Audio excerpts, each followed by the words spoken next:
I have to catch my breath here from these unbelievable reports that we've just heard. I'm I'm in awe. Before I begin my report, I have to attend to a couple of quick items of business. This is the time of year that I appoint the members of the Committee on Committees, which has a kind of funny name, but a very important function. The Committee on Committees determines which of our board members will serve on which committees, who will be the chair and vice chairs of those committees, and who will be the chair and vice chair of the board. So I've asked and have received gracious acceptances from the following members of the new Committee on Committees. Peter Taylor will serve as our chair. Cy Abrego will serve on the committee, John Nyland on the committee, Latifah Simon, who's not here, and Maggie White. Thank you very much to my fellow trustees for taking on that responsibility. In addition, I am very pleased to announce the reappointment of Ms. Bernadette Cheney, who is a professor emerita at the Humboldt State University in the Department of Theater, Film, and Dance. She is a former CSU faculty trustee. In fact, I remember her very well because at my first board meeting, she and I were engaged in the minor activity of finding a new chancellor. And I think she was sitting right next to me as we interviewed someone who is still right next to me. So she is going to be reappointed to the board of the California State Summer School for the Arts, which is a state-funded summer arts programs for high school students who are looking to have further education and careers in the arts. She has served on that board for the last 3 years and served very well, and we are now reappointing her for an additional 3-year term. So congratulations to Professor Cheney. So now for my board report, also augmented with slides. First and foremost, I wanted to say Happy New Year to all of you. I know it seems odd that on February 1st, we're talking about the new year, and it seems like quite a long time ago now that we had the new year, but it was really in 2016 that we last saw each other. And Dr. Miller alluded to this, but what a Dickensian year 2016 was. And I reference Dickens because you'll recognize these famous lines. I know Dr. Miller will recognize them. It was the best of times, it was the worst of times. It was the spring of hope, it was the winter of despair. We had everything before us, we had nothing before us. Everybody recognize the novel? I think it's called A Tale of Two Americas. So we've had some wonderful rain this year, and I am looking forward to the spring of hope. And I'm looking forward to working with all of you and the work that we're going to need to do. We're missing 5 of our board colleagues today. They are at their Senate confirmation hearings. Good luck to them. I hope we get some good news soon. I'm happy to report, though, that all of them will be here with us in February for the first ever, since I've been on the board retreat. We're all going to join up in February and work hard to be better at our jobs as trustees. I want to thank Trustee Deb Farrar, who had to leave today, for having the actual idea of a board retreat. We really appreciate her guidance there. And Trustee Thelma Melendez has been working with her on the agenda, along with Chancellor White and Fram Vergy, and of course Lars Walton and Michelle Kiss, who have done a fantastic job putting together the agenda so that we can really have a productive day. If anybody is talking to the governor and wants to remind him that we still have some vacancies on our board, we would love to have those vacancies filled in time for our board retreat so we can incorporate those new trustees into our meeting. So, as I say, given what January has been like, it's a little hard to think about New Year's. It's a distant memory now. But I do want to talk, as Dr. Miller said I would, about New Year's resolutions, because I'm pretty sure that, according to the data, 68% of you have made New Year's resolutions. And as of February 1, according to the data, only 22% of you are continuing with your New Year's resolutions. So I got very interested, as I always do. Ever since I've joined up with the CSU, my curiosity has taken on a capital C. So I started doing some research on New Year's resolutions, and I found out that this is a pretty ancient tradition, goes back 4,000 years to, at least in the Western world, to Babylonia and the Mesopotamian area. And at that point in time, New Year's began in March. March is when the plantings had to be done, so that's when the New Year began. And the folks then wanted to be sure that the gods would be helping them out with their harvest, so they looked back on their various faults and sins in the prior year and made a promise to the gods that they would be better in the new year if the gods would please help them with the harvest. Many years later, Julius Caesar changed the beginning of the year from March to January. Did everybody know this? This is so interesting to me. He had to actually add days to the year to move the calendar to January. That year was 455 days long. And you thought 2016 was a long year. And ever since, that year has been referred to as, and my Latin is bad, but it's called Annus Confusianus, the year of confusion. So if we're naming years, that name has been taken.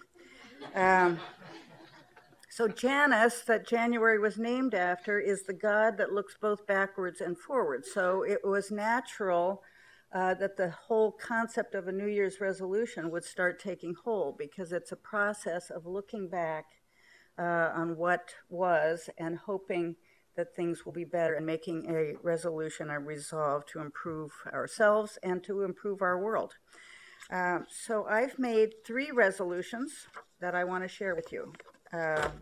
I made another resolution that I don't need to articulate, but it's essentially that you should not have more than 3 resolutions.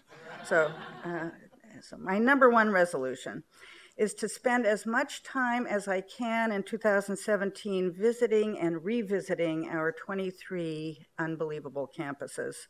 I've now managed to go to 22 of them. I don't know why Jeff Armstrong doesn't want me to come to his campus, but I'm going to come, whether you like it or not. And I'm going to continue visiting campuses, because in that way I learn from my conversations there with the president's offices and with the students and the faculty and the staff. I learn the kinds of information about the inner workings of our institution that allow me to be a better ambassador and a better storyteller. And I think, as many have said, telling stories is really, really important right now. In fact, while we're talking about storytelling, I want to congratulate Garrett Ashley and his staff, because I can't imagine who else might be responsible for this next slide. Next slide. So I was doing the New York Times crossword puzzle, which I do every single day.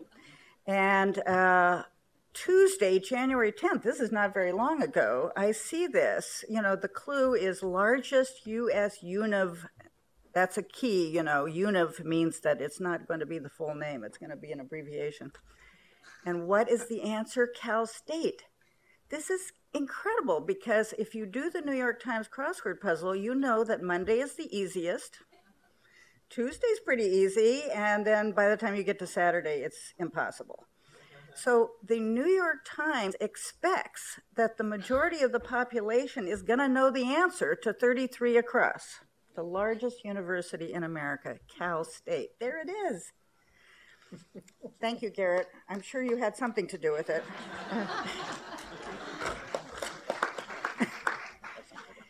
All right, my second resolution is to not give up or lose momentum on our ambitious graduation initiative. I know that we have not yet obtained the funding we requested, and I know that our governor is trying to assure that our values are protected here in California, and that has motivated him to create this $1.5 billion hedge fund, essentially a hedge against the dangers that we may be facing in this upcoming year. I understand the reasoning for it, but I also know that we need funding to move this initiative forward. We're going to need to be creative. We're going to need to be scrupulous in the management of our resources. We need to be sure not to lose sight of who we are and what we need to accomplish, but I am not going to let up on our graduation initiative. My third resolution is to work hard with the faculty, with the students, the chancellor's office, and with staff and my fellow trustees to do needed work that will benefit us all. Now, Dr. Miller has already mentioned one of the items of work that we're going to do, which is to undertake a review of our general education requirements. These have been in place now for over 3 decades, and it is a good time to take a fresh look at them and to be sure that they are continuing to serve our students and continuing to serve California in the best possible way. And I really want to thank the leadership of the faculty in this regard. As you heard from Dr. Miller's report, they have a lot on their plate. And to add this to their plate, takes some real courage and some real leadership. They've started moving the ball forward on this. They've done so in an extraordinarily positive and inclusive way, and I really want to thank the faculty for doing that. Thank you very much. I'm going to turn now to a sadder part of this new year. In the State of the State message that Governor Brown delivered last week, I hope many of you saw that. It was really inspiring. He followed in Hemingway's footsteps and quoted the famous poem by John Donne that begins, "No man is an island." I'm sure you all know that poem. It also includes the line, "Every man's death diminishes me." Or it could say, "Every person's death diminishes me." In the 21st century, it would. We have been diminished in the last month in at least 4 ways. The first I want to mention is Dr. Jewel Cobb.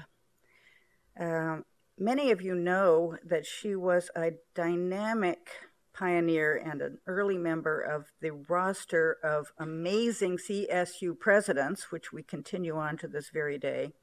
She passed away last month. She earned a full quarter page in the obituary section of the New York Times. And if you read the obituaries as carefully as I do, you know that getting a quarter page is really something. Really something. And they did a wonderful job of describing in that obituary her amazing impact on education, on the CSU. I know Cal State Fullerton, and all of us are grateful that we had the benefit of her leadership. Remarkable person. You heard yesterday that we also lost Jack Brown.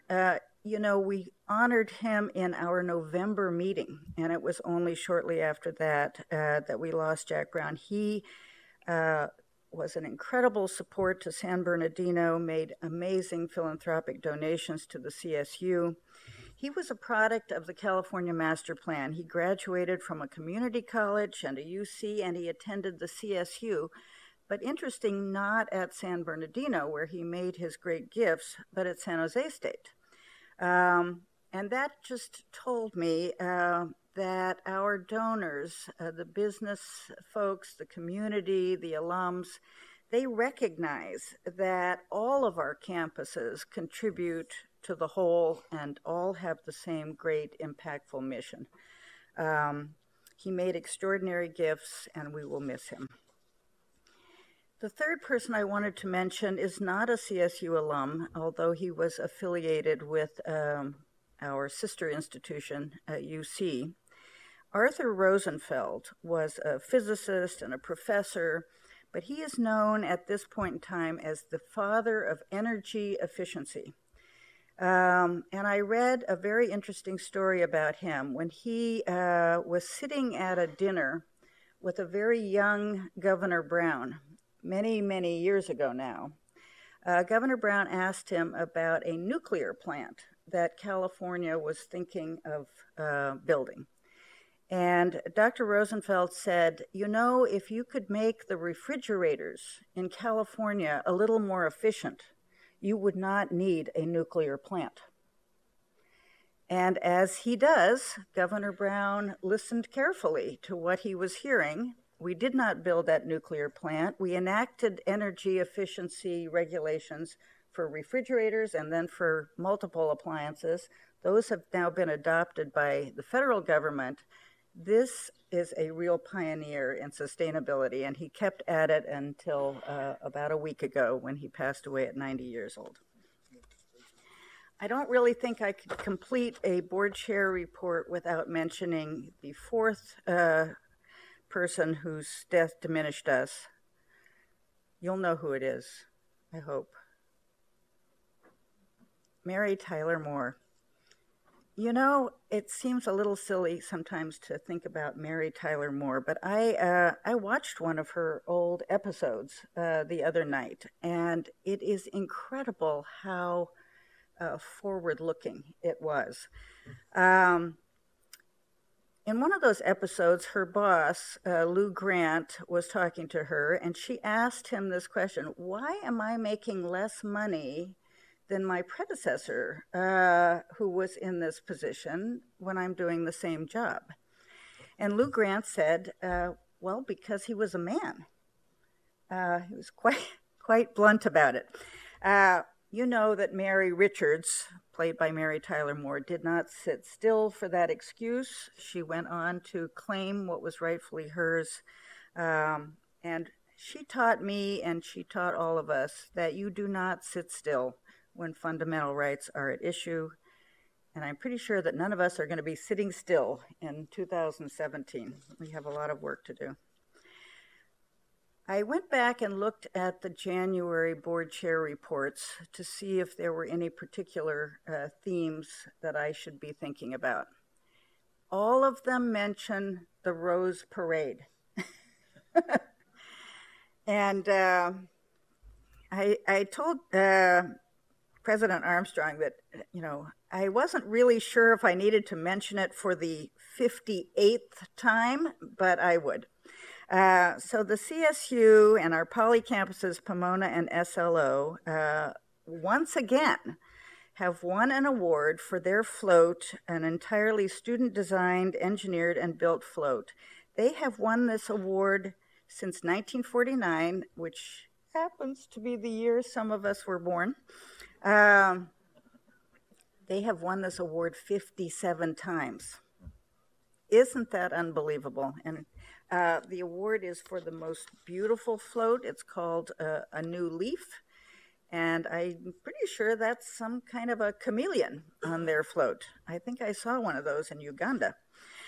Presidents Coley and Armstrong, please convey our congratulations to your student teams and to congratulations to both of your campuses. Good job. Finally, last week in his speech, Governor Brown said that California is not turning back. Not now, not ever were his words. And I really appreciated what he said. California is a great global hub of culture and technology and environmental responsibility. It's committed to innovation, diversity, sustainability, and education. I'm inspired by his remarks. I'm inspired by all of us and everything that we do every day. And I know that we have a collective New Year's resolution to do everything we can for the future generations of Californians, regardless of their background or status, and to create more opportunities for them in the years to come. Nobody shares this sentiment more heartily than Chancellor White. And I know that his commitment is as strong as any of ours, and I now turn over the mic to him for his State of the CSU address. Thank you.